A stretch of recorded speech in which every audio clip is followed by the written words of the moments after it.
মন ভালো রাখবেন কি করে?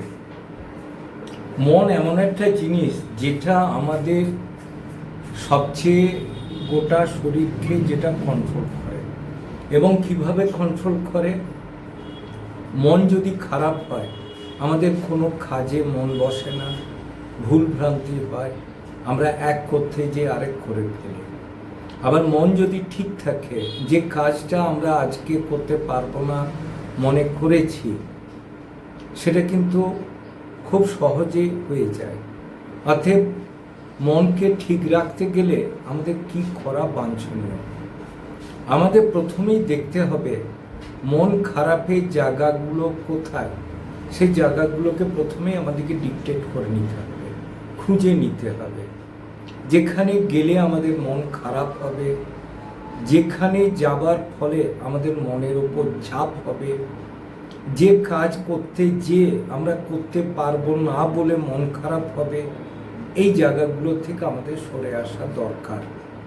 যাকে দেখলে আমাদের মনের উপর চাপ বাড়ে, যে পরিবেশে আমরা থাকতে গেলে অস্বস্তি বোধ করি, সেই সব ক্ষেত্রে আমাদেরকে পুরোপুরি সরে আসতে হবে।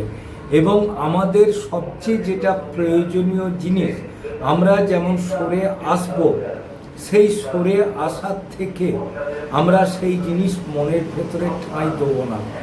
আমরা মনের ভেতরে যদি সেই সব জিনিস না ঠাঁই দিই, তাহলে আমাদের মনের উপর সে ছাপ ফেলতেও পারলো না, আমাদের মন খারাপের ব্যাপারটাও হলো না, আমাদের মনের ওপর কোনো কিছু সে প্রভাব ফেললো না। অতএব আমাদের মন ঠিক করতে গেলে প্রথমেই যে জিনিসটা দরকার, আমাদের মনঃসংযোগ বাড়ানো দরকার, ইনটিউশন বাড়ানো দরকার। এবং সবচেয়ে বড় জিনিস হচ্ছে কি, আমরা যে পারবো, আমরা যে অল্পে পিছিয়ে যাব না বা হেরে যাব না, এই ব্যাপারটা কিন্তু মনের ভেতরে বদ্ধমূল ধারণা করা দরকার।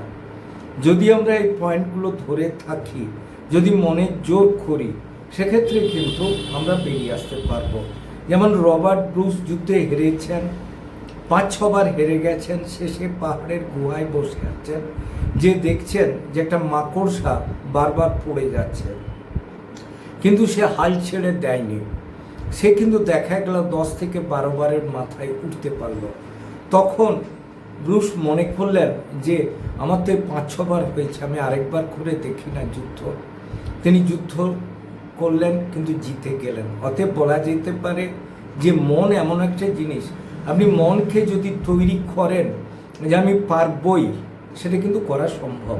এখন দেখবেন অনেক উদাহরণ আসছে, অনেক ছেলেরা যে ফ্যামিলিতে কোনো শিক্ষার আলো নেই, বাবা মা কিন্তু তাদেরকে মনের জোর দেখাচ্ছেন যে তোমরা পড়াশোনা করো, আমরা পেছনে আছি।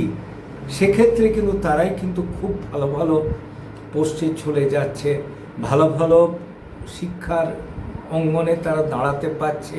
এবং যেটা অকল্পনীয়, যেমন আমাদের জেলা বাঁকুড়া জেলা ব্যাকওয়ার্ড ডিস্ট্রিক্ট, কিন্তু এখান থেকেই সবচেয়ে ভালো ভালো ছেলে বেরোচ্ছে।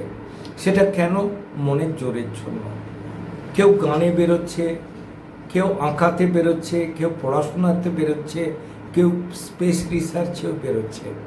অতএব আমাদের মনের দরকার প্রথমেই হচ্ছে একাগ্রতা, এবং 2 হচ্ছে ভেঙে না পড়া, এবং পরিবেশকে নিজের মতো তৈরি করে নেওয়া। এগুলো করলেই কিন্তু আমাদের মনের জোর বাড়বে।